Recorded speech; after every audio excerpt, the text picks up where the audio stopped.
சந்தன மரமாக பிறந்த வீட்டில் வளர்ந்து கொண்டிருந்த பல பெண்கள் தான் இன்று புகுந்த வீட்டில் நாணல் புல் போன்று வளைந்து கொடுத்து வாழ்ந்து கொண்டிருக்கிறார்கள்.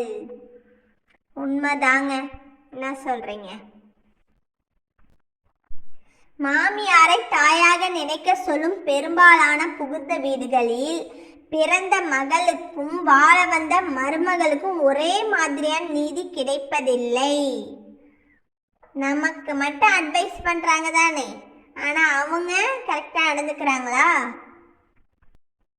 திருமணமாகி தனது தாய் தந்தையை பிரியும் ஒவ்வொரு பெண்ணின் விருப்பமும் தன் கணவன் தனக்கு இன்னொரு தாய் தந்தையாக இருக்க வேண்டும் என்பதே. ஒரு சிலருக்கு தாங்க அப்படிலாம் அமையுது. சில திருமணங்கள் பெண்ணின் பிறந்த வீட்டு உறவுகளை மட்டுமல்ல, அவளின் பல கனவுகளையும் வேரோடு பிடுங்கி எறிந்து விடுகிறது.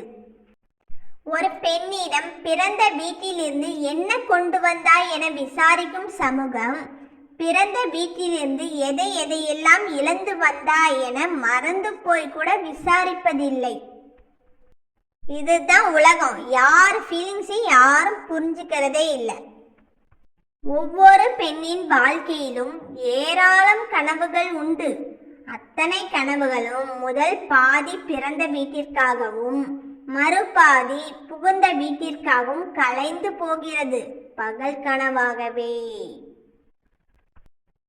தன் மனைவியின் கோபத்தையும் பிடிவாதத்தையும் புரிந்து கொள்ளும் எந்த ஒரு ஆண்மகனும் தன் மனைவி கண்ணீர் சிந்துவதை ஒருபோதும் விரும்புவதில்லை. எங்கேங்க எல்லாம் ஆப்போசிட்டால நடக்குது. கொஞ்சம் அனுசரித்து வாழ்வது நல்ல வாழ்க்கை, எல்லாவற்றையும் அனுசரித்து வாழ்வது நரக வாழ்க்கை. எவ்வளவு நாளைக்கு தாங்க அனுசரிச்சு போறது? எல்லாத்துக்கும் ஒரு லிமிட் இருக்குதுல்ல. உரிமை உண்டு என எண்ணினாலும் நமக்கு மதிப்பு இல்லையே என ஒதுங்கியே இருக்க வேண்டியுள்ளது. தேடி பார்க்கிறேன் உன்னையும் என்னையும்.